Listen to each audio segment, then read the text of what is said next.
Assalamu alaikum wa rahmatullahi wa barakatuh. We're now going to discuss sitting between rakats. Okay, so how do you sit or when do we sit between or which rakats do we sit in between?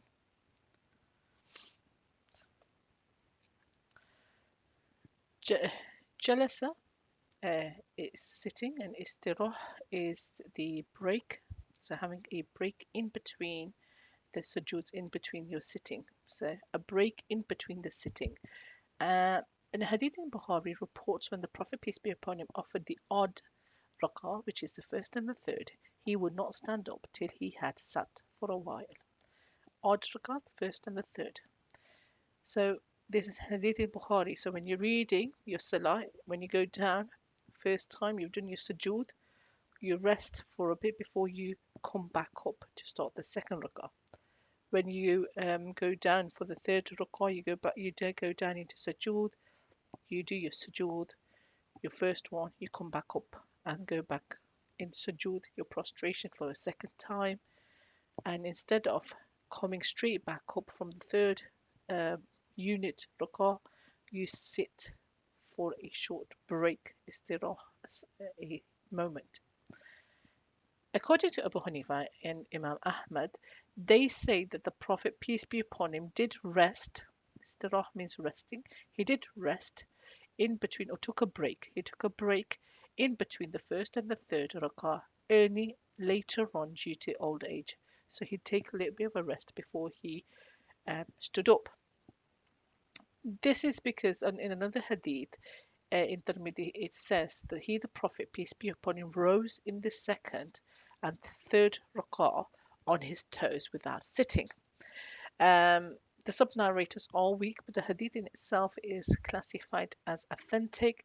When an hadith has been classified due to the narrators as being weak, we refer that to its being a dabt.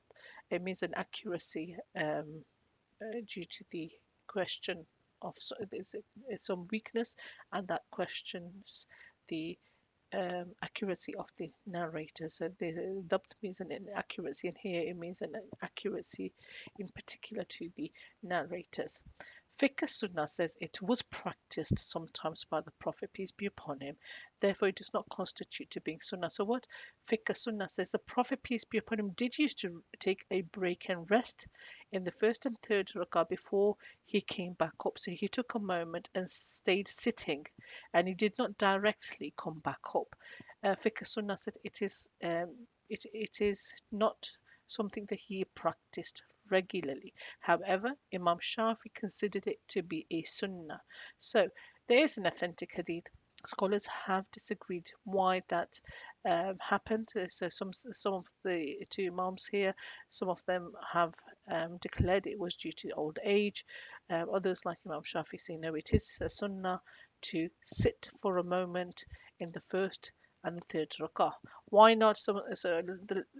The last time that I was running this course, somebody asked, well, why not sit in the second and the fourth? And why not? Because in the second you're already sitting, you're saying you're tahashhud, and in the fourth you are concluding your salah, so you are going to be sat in the last final rakah anyway. So the only sitting, you don't sit in your first rakah and you don't sit in your third rakah. So do you directly come up? So you go in sujood and directly come up, um, as it says here, rose in the second and third on his toes, rose up quickly, meaning without having a break, without having to sit even for a moment. So it only occurred in the first and the third, as in the other regards, you are already going to be sat. Right. So what we're going to do is quickly run down through this checklist, inshallah. So what are we doing sujood on? So we talked about the limbs. We put the forehead. We point our toes towards the qibla. We're going to place our nose, both our hands, both our knees, and both our toes, and keeping elbow on the ground. So point that you place all these on the ground, and you keep your elbows and arms away from the sides. Inshallah, in the next video, we're going to talk about iftirash, which is the sitting in the second unit. So the sitting of um, the hashad, inshallah.